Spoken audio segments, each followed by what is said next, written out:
Mesdames et messieurs, bonjour et bienvenue à l'actualité de ce jeudi dont voici les titres.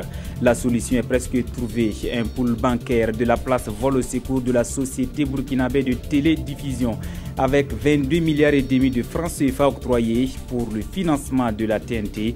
La signature de cette convention de financement est intervenue ce matin. À suivre en début de journal. Bienvenue à tous. Plus question de s'inquiéter pour la mise en œuvre de la TNT, la télévision numérique terrestre. Un pôle bancaire de la place accepte de financer cet ambitieux projet à hauteur de 22 milliards et demi de francs CFA. La signature de cette convention de financement de la TNT avec la société burkinabé de télédiffusion est intervenue ce matin. Mokhtar Ouedraogo, Bouma Ernest Nebié. À travers ce financement de 22 milliards 500 millions de francs CFA, ce pool bancaire de la place veut aider l'État burkinabé dans la mise en œuvre de la télévision numérique terrestre TNT. Nous avons examiné ce projet, nous l'avons trouvé très pertinent. C'est un projet d'intérêt national, c'est une cause nationale qui répond aux critères de rentabilité et d'économie. Nous avons donc pris la décision de mobiliser les financements au sein de l'ensemble des banques pour pouvoir donc accompagner la société SBT dans la réalisation de ce projet. Cette somme, selon le ministre en charge de la communication, va permettre de boucler le financement du projet TNT au Burkina.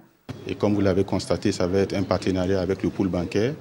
Et dès à présent, cette convention de signature permettra en tant que telle de commencer effectivement, ça va être le démarrage de la mise en place des installations qui nous permettront donc de basculer au numérique l'année prochaine. Que maintenant, il n'y a plus d'obstacles pour nous permettre de tout faire pour que la TNT soit une réalité au Burkina Faso l'année prochaine. Les 22 milliards 500 millions de francs CFA sont octroyés sous forme de prêts remboursables sur 5 ans.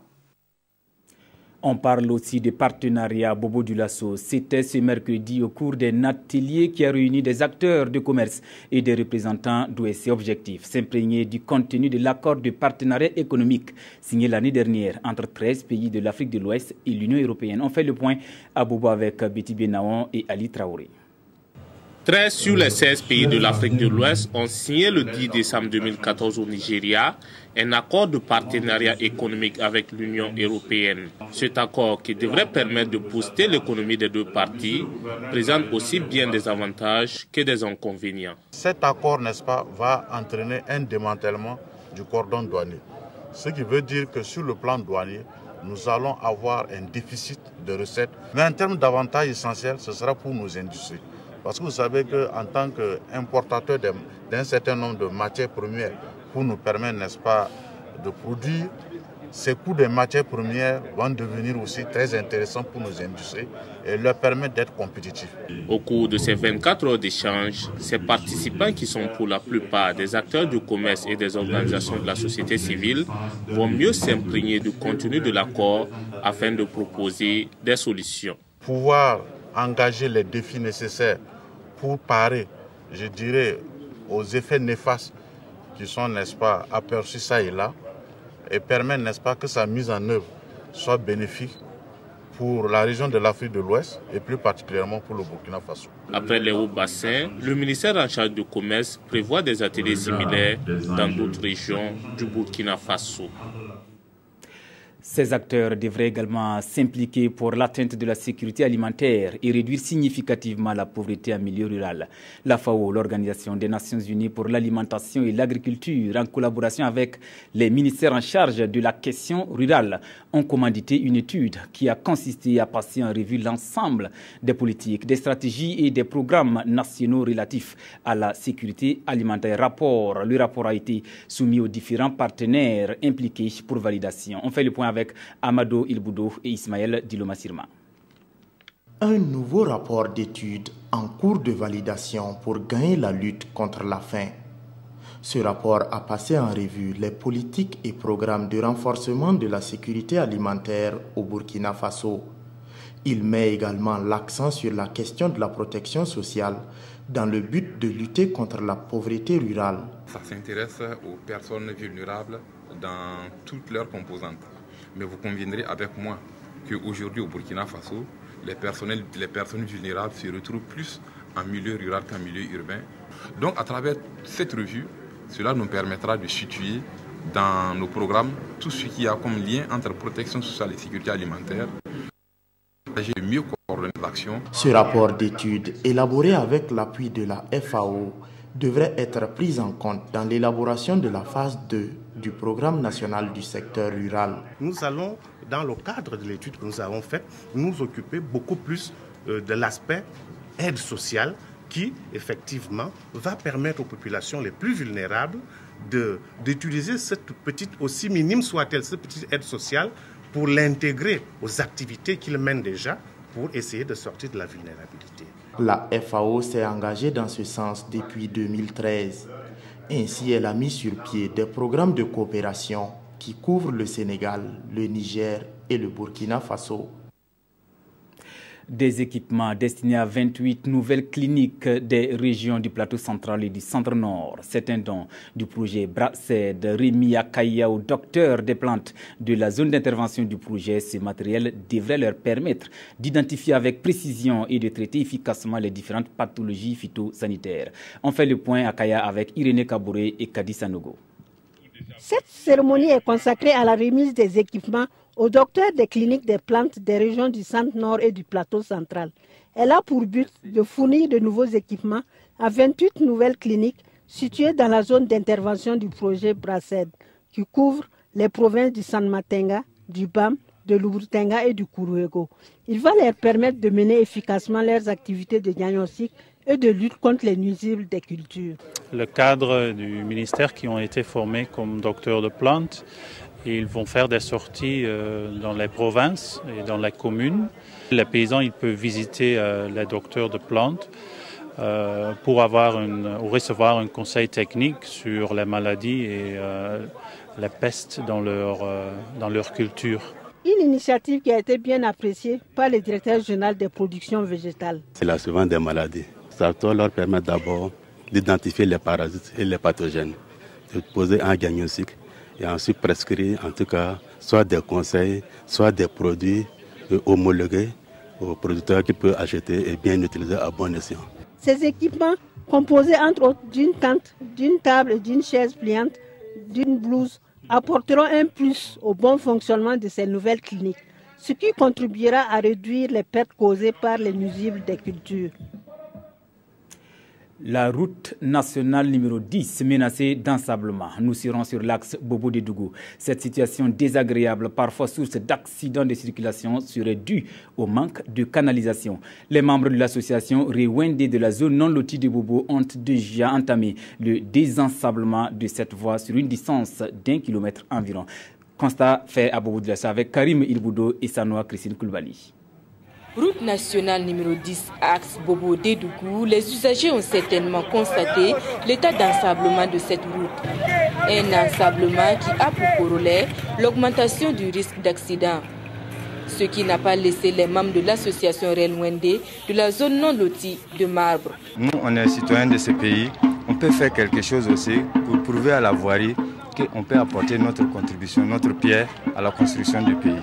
Le manque de canalisation serait la cause de cette situation. L'eau quittait de 2010 pour venir traverser le goudron.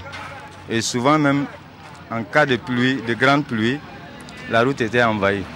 Les riverains étaient obligés d'attendre que l'eau passe avant de rentrer chez eux ou d'aller à leurs occupations. Puisque la voirie n'a pas fait de route ni de cours d'eau comme les caniveaux pour faciliter le passage des eaux. Sans ces canalisations, le constat sera le même après chaque saison pluvieuse, chose qui risque d'accélérer la dégradation du bitume. Suite de ce journal à Manga, une centaine de kilomètres de Ouagadougou. Difficile de se connecter à Internet dans cette localité. On peut facilement passer toute une journée, voire une semaine, sans accéder à une page web. Du Wi-Fi à l'ADSL, en passant par les clés de connexion, presque rien ne marche dans ce chef-lieu de région. Sur place à Manga, retrouvons Saratou Sissé et Ahadi Sandamba. Manga, la cité de l'épervier. Malgré sa proximité avec Ouagadougou, le chef-lieu de la région du centre-sud n'est pas à l'abri des caprices de la connexion Internet. Ici, ouvrir une page Internet relève parfois des miracles. Souvent le débit, ça vient, les clients disent ça va, en temps ça répare, les gens se plaignent, ça fait que ça ne marche pas très bien comme ça. Et ce ne sont pas non plus ceux pour qui l'Internet est indispensable qui diront le contraire. C'est le cas ici de notre monteur qui depuis plusieurs heures tente d'envoyer une vidéo d'1 minute 30 secondes en vain. Cela fait que vraiment ça joue sérieusement sur notre travail, à telle enseigne que le dimanche dernier, pour un élément de moins de 65 mégas, nous avons fait 2 heures du temps sans pouvoir envoyer l'élément. Et le lendemain, on était obligé d'envoyer l'élément sur Ouaga par les compagnies de transport. Par exemple, hier, aux environs de 11 h et jusqu'à 16 h, il n'y avait aucune possibilité d'envoi. Donc, nous étions obligés de voir d'autres recours pour que nos éléments puissent arriver. Se connecter donc à l'Internet par n'importe quel système ici se révèle être un cauchemar. Le problème ne date pas d'aujourd'hui, nous confie le gérant du cyber. Pour lui, l'état actuel de l'Internet est nettement meilleur. C'est dans ces 2 temps-là que ça va un peu. Sinon, il y a 6 mois de cela, vraiment ici, vous voyez, c'était un peu délabré, puis il n'y avait pas la connexion. Mais ces derniers temps-là, ça commence à venir un peu. C'est un peu passable, quoi. À la question de savoir quelle peut en être la cause de cette défaillance, nous n'avons pas trouvé de répondant ici à Manga. Mais en attendant, c'est un chef-lieu de région qui prend son mal en patience quant à cet outil devenu indispensable en ce XXIe siècle. Outre la visite du pape en Afrique, il y a l'attentat perpétré mercredi à Tunis. Ces 2 sujets ont retenu l'attention de la plupart des journaux de ce jour. Revue de presse signée Aimé Solange Digma. Le pape des pauvres chez les damnés de la terre, titre l'observateur Palga. Mais parviendra-t-il à faire des miracles ou à panser quelques-unes des nombreuses plaies du patient africain, se demande l'Obs. Pour le pays, il ne faut pas se faire d'illusions ni attendre forcément des miracles de cette visite pontificale, car ce n'est pas en 2 jours que le pape pourra changer fondamentalement le visage de la République centrafricaine ni des autres pays qu'il va parcourir. Toutefois, le journal espère que la graine de l'amour, de la tolérance et de l'acceptation de l'autre dans sa différence qu'il va s'aimer pourra éclore et s'épanouir pour contribuer à ramener sur le chemin de la réconciliation des frères ennemis. Que les bondieuseries papales puissent ramener le vouloir vivre ensemble en Afrique, implore aujourd'hui au Faso.